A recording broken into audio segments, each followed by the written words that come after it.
2019. Ya. Oke, mulai dari Ibu. Oke, saya Maria Darmaningsih.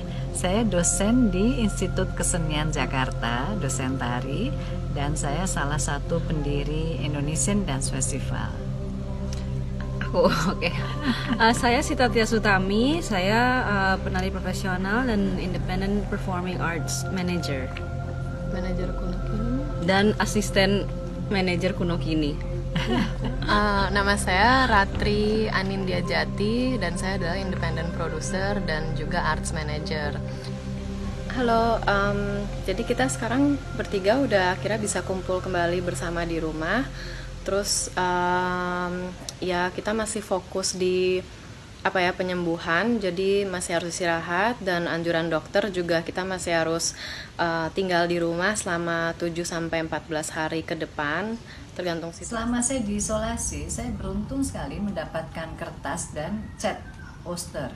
Jadi saya belajar nyoret-nyoret sampai akhirnya lama-lama jadi lukisan. Nah, jadi itu self healing yang luar biasa. Jadi kemarin sih yang pertama kami lakukan itu di pagi hari berjemur, yang paling penting karena selama diisolasi kita nggak dapet matahari kan. Ya pastinya harus istirahat juga karena memang dari kita bertiga sepertinya aku yang masih paling lemah dan harus recovery. Jadi karena di isolasi kan diinfus dengan berbagai macam obat dan vitamin, jadi rasanya sehat, tapi karena diinfus ya tiduran aja meskipun ada olahraga dikit di dalam juga.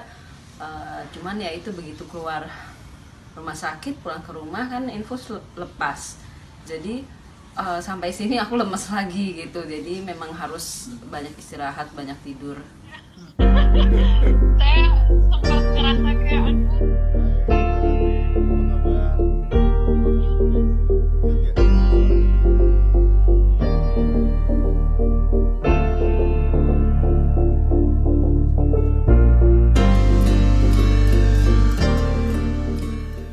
Nah, saat dinyatakan Anda positif, reaksi Mbak sendiri gimana? Apa ya ada di benak Mbak kala itu?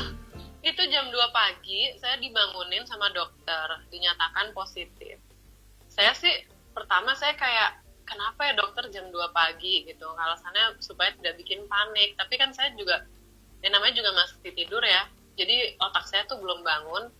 Terus saya kayak cuman nulis report gitu, apa kejadiannya, saya kirim ke keluarga terdekat saya, terus saya tidur lagi.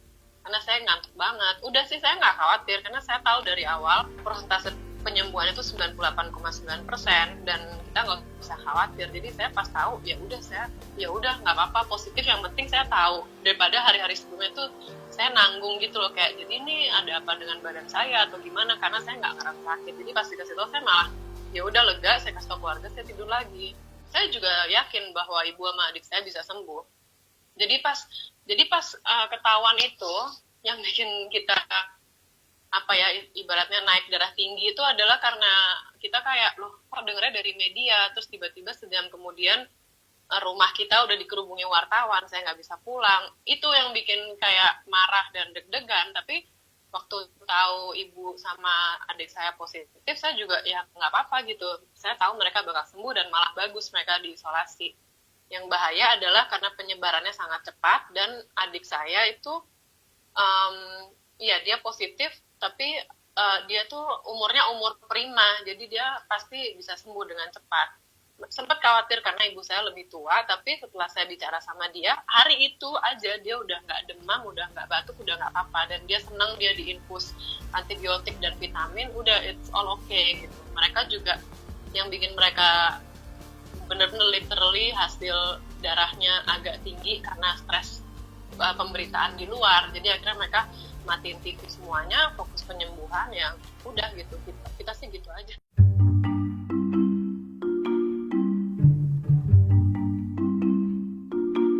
Kita tuh bertiga aktif banget, jadi ya udah kayak kita mau gimana lagi, olahraga aja sih, kayak stretching badan gitu.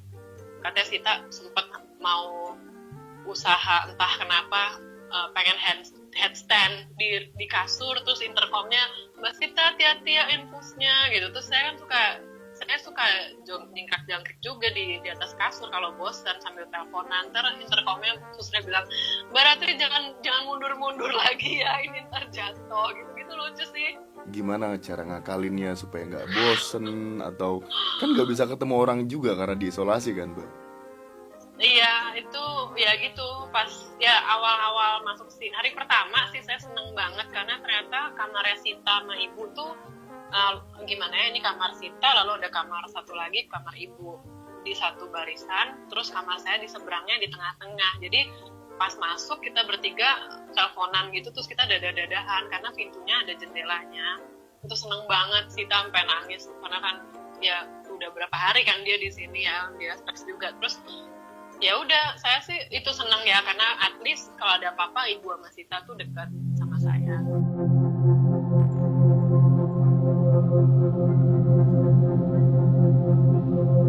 Dari kita yang masih positif COVID-19 tetap semangat dan fokus ke self healing karena ini benar-benar bisa sembuh dan bisa sehat kembali. Kita cuma harus hati-hati, jaga diri dan disiplin dan fokus kesembuhan. Dan kalian semua pasti bisa sakit. Yang baru tahu kalau mereka positif juga jangan panik, semuanya pasti bisa sembuh. Dan yang memiliki simptom jangan takut untuk cek ke dokter. Jangan takut untuk diisolasi karena tidak semenyeramkan yang kalian bayangkan juga kok. Oke. Ya satu lagi sih, kayak Ratri itu kan nggak ada simptom sama sekali. Ternyata dia carrier. Jadi orang seperti Ratri memang harus hati-hati sekali. Kita semua nggak tahu, karena itu memang bagus 14 hari diam di rumah itu untuk memutuskan tali rantai COVID-19. Penularan. Dah.